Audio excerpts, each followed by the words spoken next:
Okay, I think we've got sound now. Sorry, you guys. Okay, so we should have sound. We were live, but we'll start over. You guys, I'm real newbie at this. But I really wanted to do these on my own. I didn't want to have anybody else here. I just thought it would be fun just to have it be us. So I think you can hear now. Yep. Okay.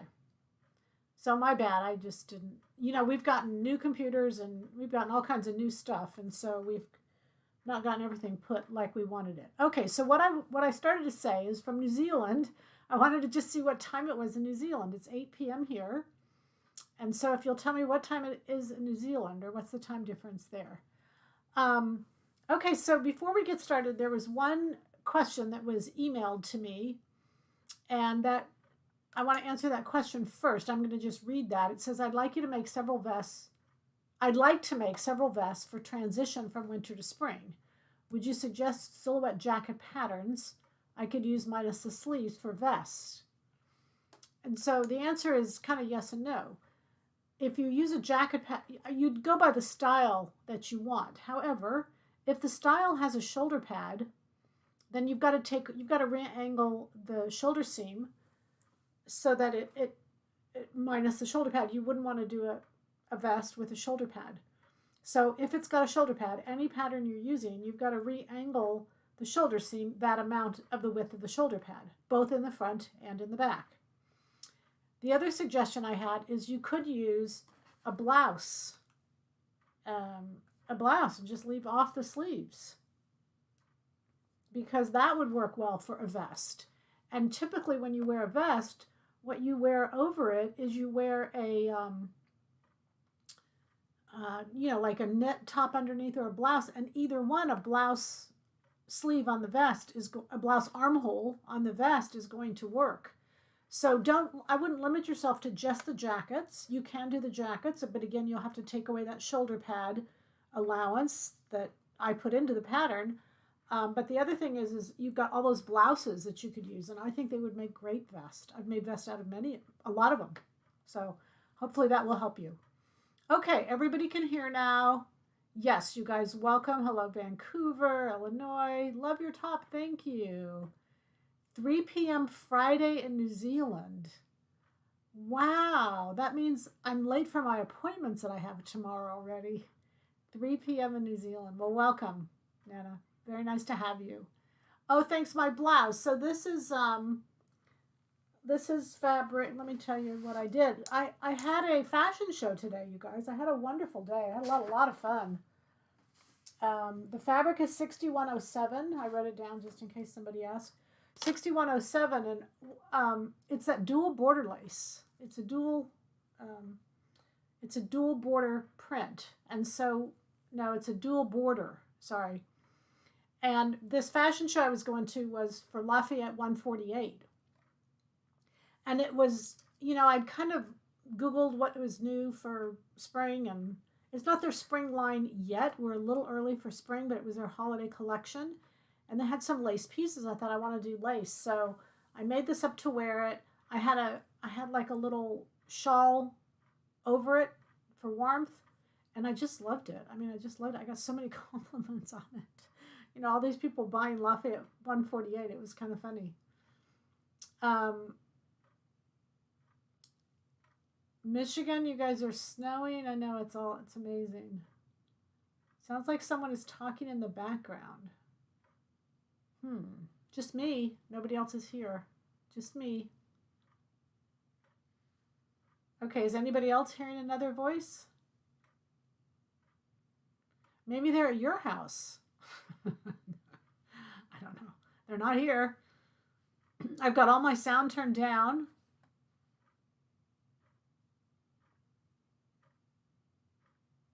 So let me know. All right, well, let's get started with questions. Any questions that you all have that are pressing? What are you sewing? So what is the name of the series? So we want to know what's going on.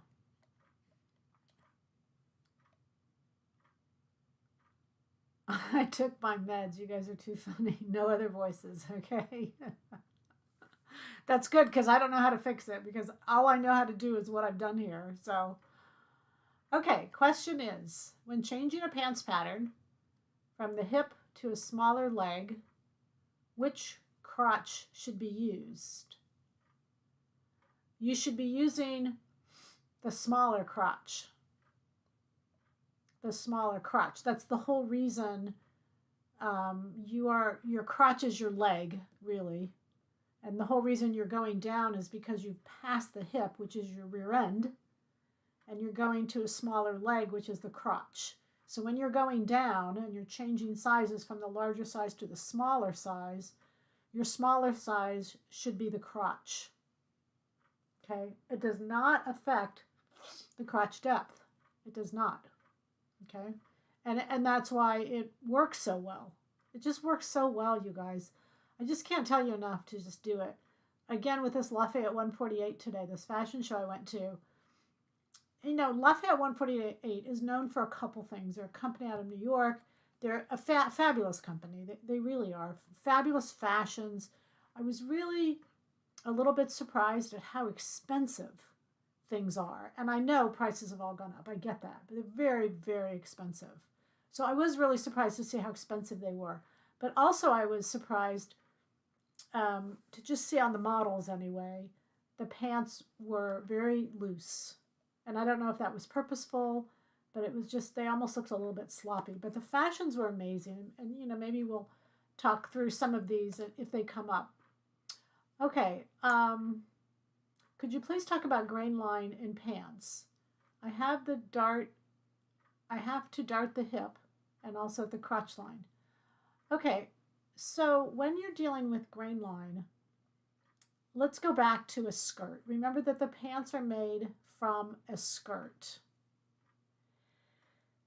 And the skirt has a hip line, and you all know what the hip line is. And then a crotch line is drawn in, and that crotch line is parallel to the hip line. Just hear me out for just a minute. Then the grain line is any line that is perpendicular to the crotch line. Any line. It doesn't matter where it is. So you could have a multitude of grain lines because all the grain line is doing is telling you to follow the straight of the fabric. But you have one grain line that's a crease line.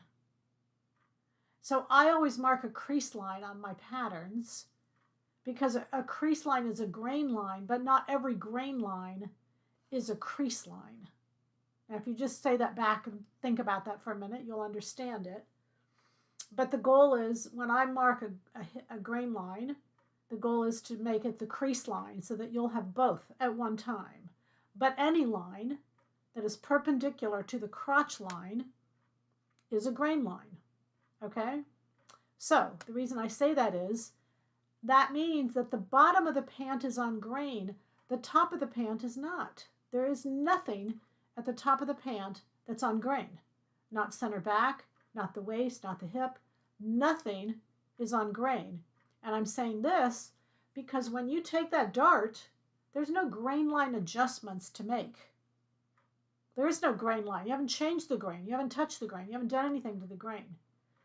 When you make that dart at the very top of the inseam, and the reason I tell you to make it at the top of the inseam is, again, you're not changing the grain.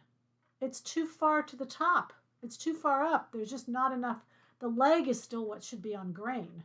So you don't have to worry about grain line. You shouldn't have to be worried about the top of the pant anyway.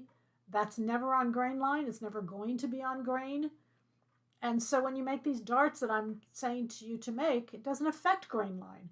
And I think it's interesting because people will say to me, why don't you talk more about grain when you make these changes? And the reason is because those changes don't affect grain. And so therefore there's no reason to have a conversation about something that it doesn't affect.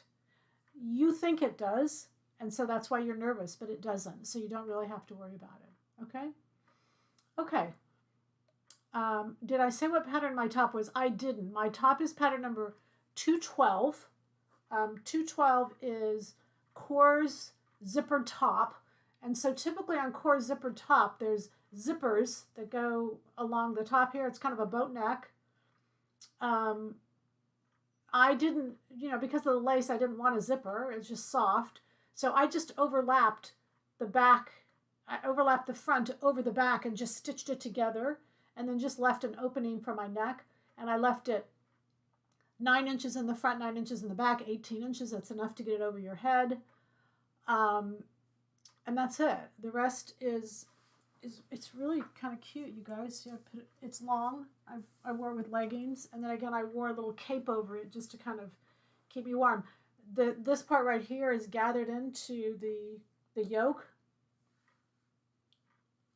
and so there you have it. Okay. So there's pattern number 212, Kors top, and the fabric is 6107. But again, the main reason I really wanted to make it and wear it, because I was, going to a fashion show today, is I really wanted to wear lace. I want to do a bunch with lace. Lace is so popular right now, and it's so pretty. And so in the next little while, I just kind of really want to explore it. And we have some beautiful laces. We have fabrics that coordinate so pretty. And what I love about the lace is it's completely changeable. In the summer, it can be one thing. In the winter, it can be another. It's really a year-round look if we understand it and kind of learn how to dress it and what to wear with it. And there was some lace there that I saw. It was just so expensive, $600 and $700 for just a little lace top like what I have on. That's, a few yards of fabric, and it's just really expensive. So it's just really fun to make. The knit 5-yard white tester muslin. What is the fiber content? I don't know exactly, but it's a cotton poly. I don't think it's all poly. I could be wrong, but I think it's a cotton poly. Off the top of my head, I just don't know. Sorry. But the beauty is that it's a knit and it's firm and it's really stable to work with. And that was our goal. It was to provide you with a fabric that was knit that you could try out your sample garments with. Because what happens is a lot of you, when you want to try out a sample garment, you buy a cheap knit. And the problem with buying a cheap knit is it's cheap and it doesn't hold. And so it's hard to know whether the knit is stretching or whether the fit is there. So knits present a peculiar problem simply because the cheaper knits or inexpensive knits, whatever you want to call them, have a tendency to not be of quality. So it's hard to tell if your garment is appropriate. Okay, the question last week where you should start tapering. Oh, the question last week about where you should start tapering to a smaller leg. So you're going to do it 2 places. Obviously the front and the back. But you're going to lay your French curve down on the hip line on the size that you need for the hip, for the waist. So let's say it's on an 18 and it goes 18 all the way. At the waist, you leave it there, and at the crotch, you come into the size you need. So that French curve will automatically bring it in. Automatically. Just use the French curve, lay the French curve down in the shape of the pattern or the shape of you, and leave the top spot where it is and just pivot in the bottom. Pivot in the bottom to the size you want the leg to be and follow that curve, and it will automatically give you a shape that will look terrific on you. That's the outseam. That's the outseam. Then it's the hip line. Then in the crotch, you'll notice that the crotch it's a straight line, even though it's an angled straight line. So you'll take that, and then right as it goes into the curve of the crotch, you'll go again from the size at the waist you are, and you'll transition at the curve, at the top of the curve, to the size you want to be. And then just continue following that through the curve and stop it. You'd stop it at the inseam, but that inseam would be less than what your waist size would be.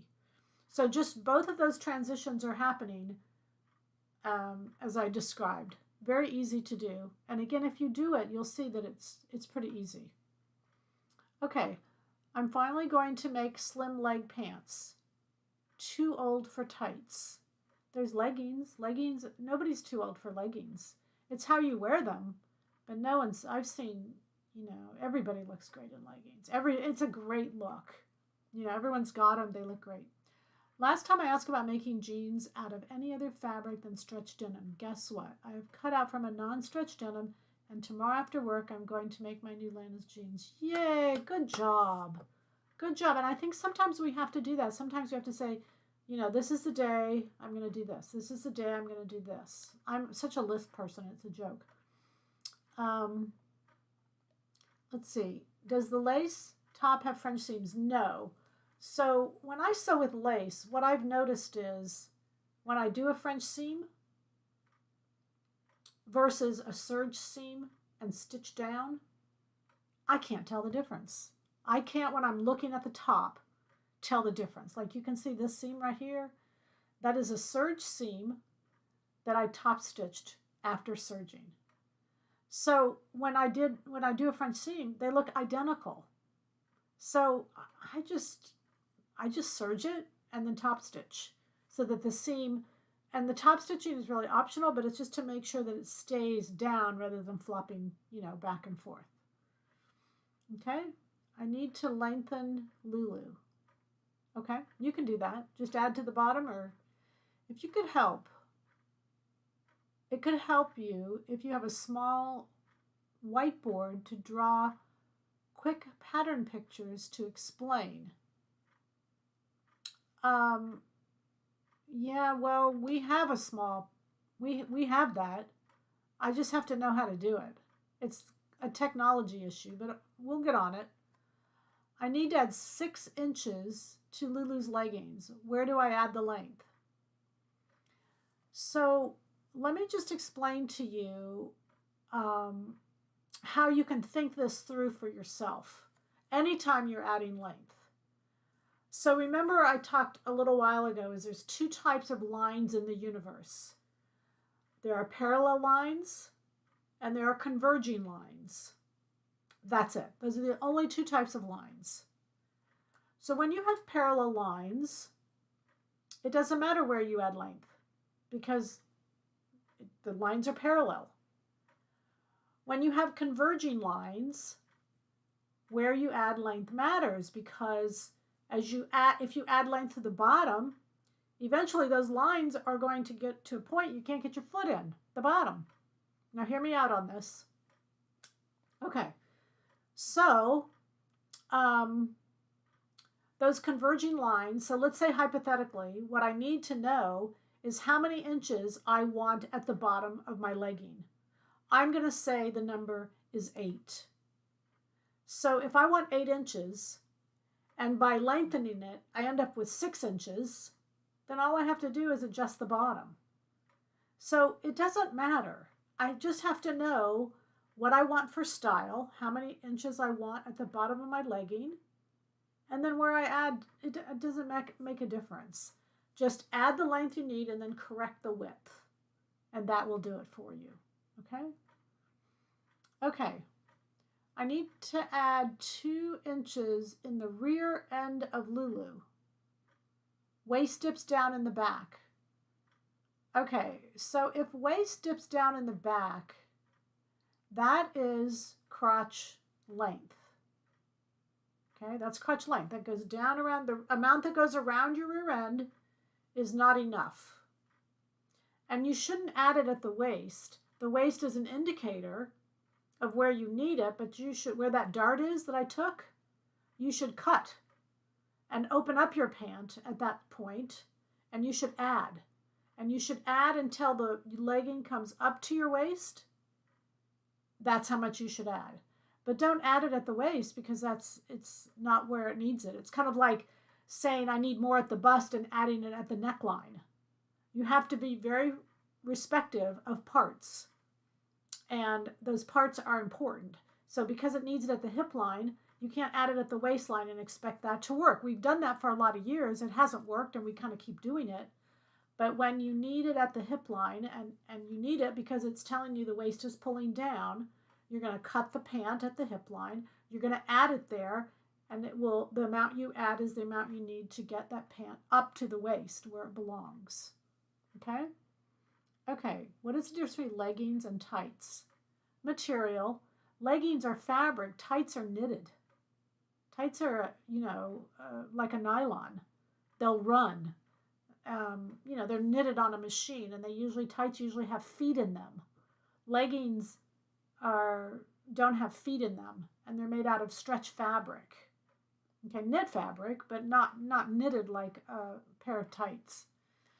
Fit to Stitch, Series 8, Episode 8, the silk jean jacket used a permanent marker and sprayed alcohol. What is this? What is a silk? Any silk. Any silk. The silk, the only reason you're using silk is because it's permanent.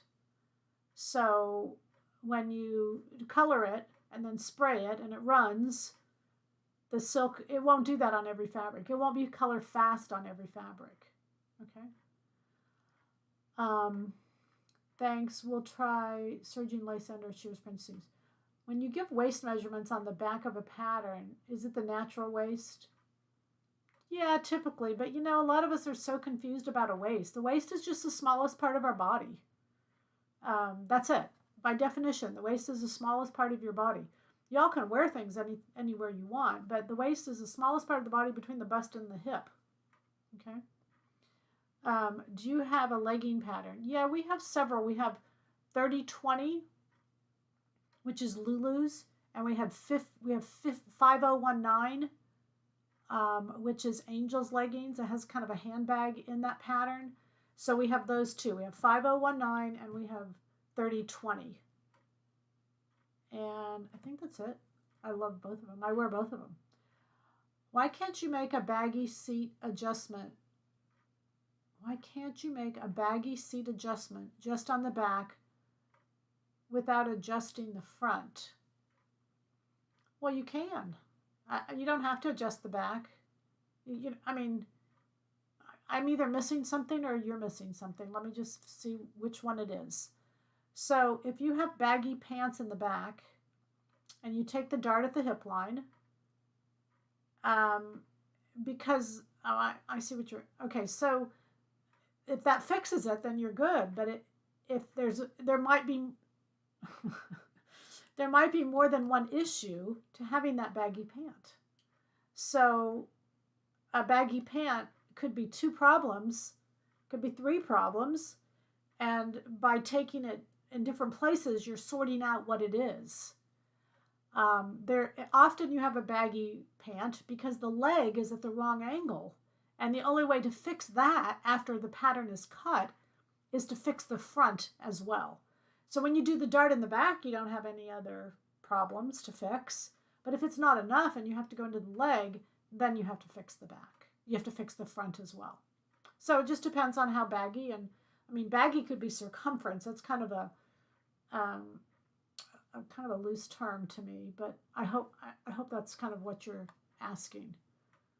Okay, how are we doing? We doing okay? We're still struggling on pants. I thought that pants thing I gave was so clear and concise. Y'all watch that pants thing. Keep clear on that pants thing. Make sure that you've gone over that so that you understand the differences. And then when you have issues, you should understand which one of those 3 that they come from, if that makes sense.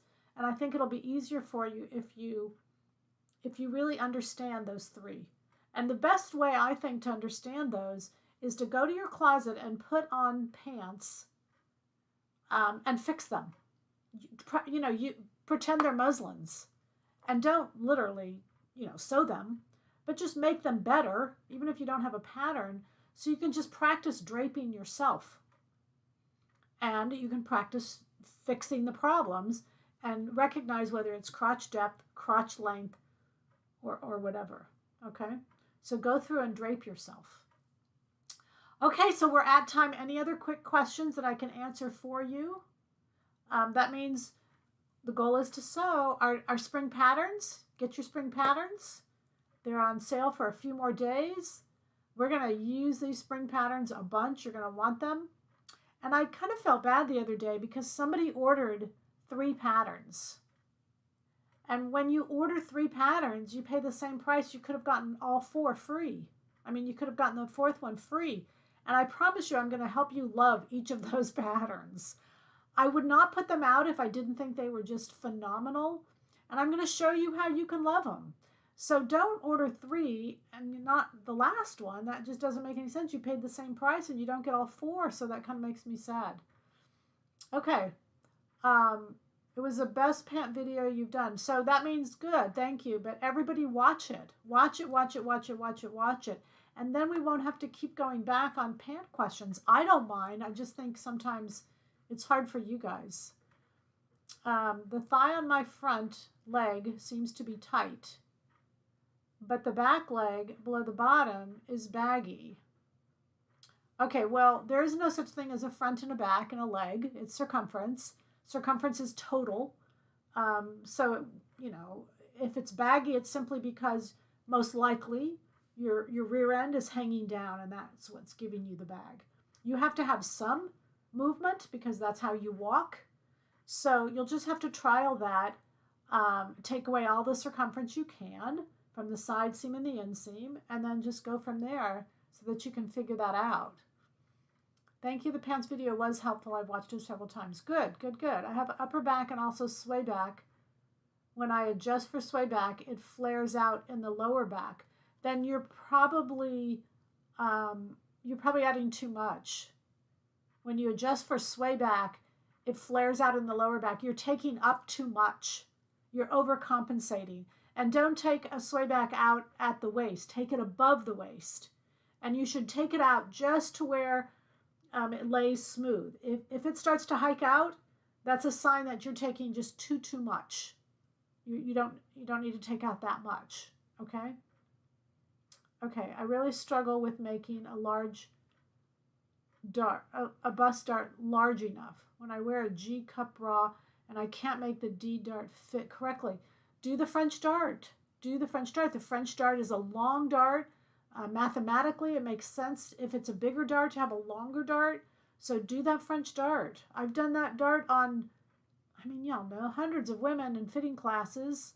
You know, if you can't do it, get into a fitting classes. We're going to San Jose. We got all kinds of fitting classes going throughout the country.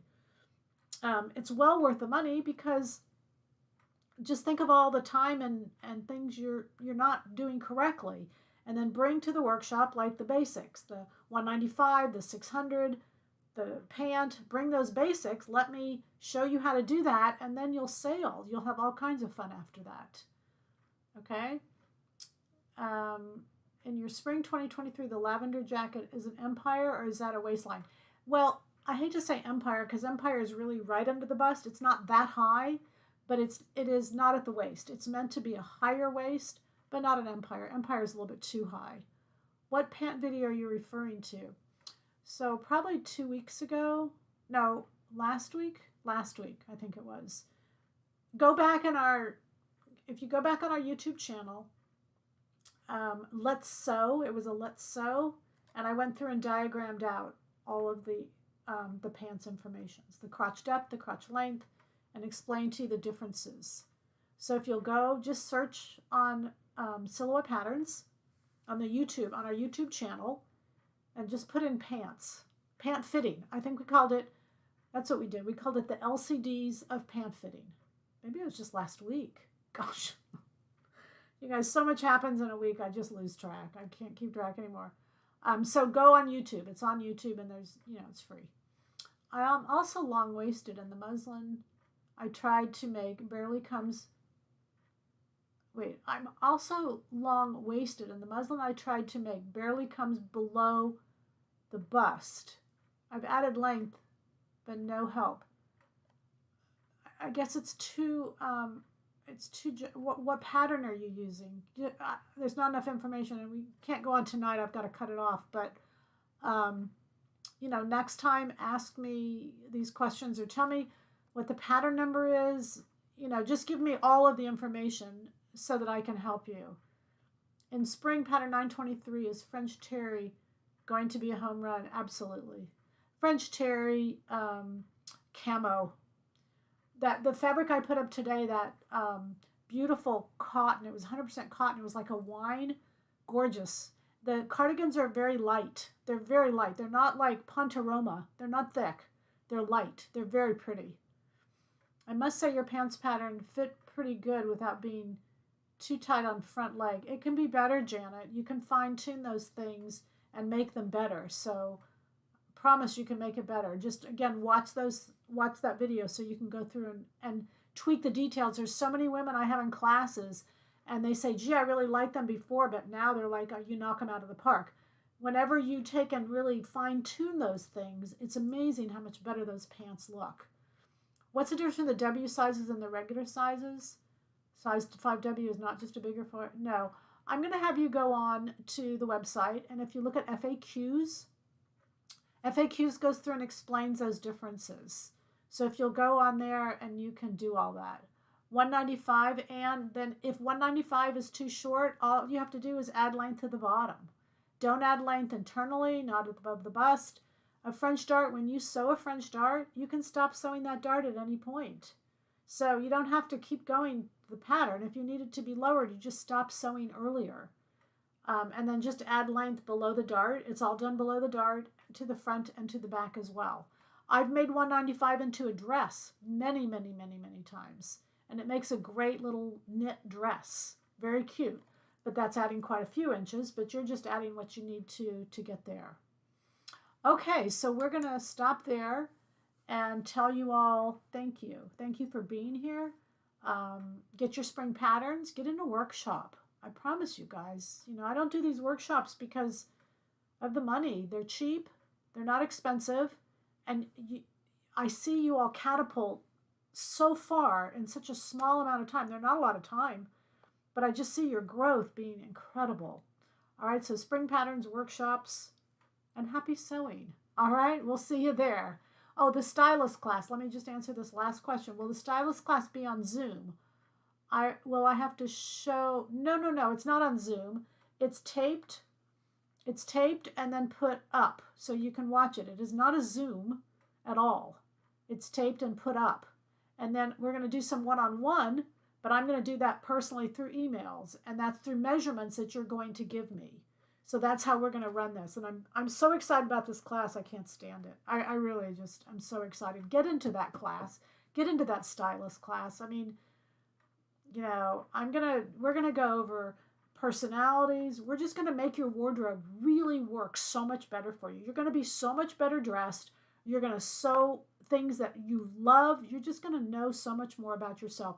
I went through and I took this whole class from this lady. I've learned so much. And I'm going to teach you every bit of it. Okay? Okay. The workshops are great. Thank you. Thank you, guys. Highly recommend. Thank you, you guys. Yeah, and again, the workshops really aren't for me. They're for you because you'll progress so far. And I was in Phoenix last week. Wow, Friday. Anyway, you know, the one lady that was in there, she goes, wow, if that was all I learned, and she said that many, many times. So I'm telling you, I know how far you come, how quickly you come. You've just never had fitting classes, and you're trying your best to do it on your own. The reason I'm out there is to help you, okay? Okay. All right, ladies. We will see you not this Tuesday. Next Thursday, we'll have a video for you, and then we'll see you the following Tuesday. Happy sewing. Bye.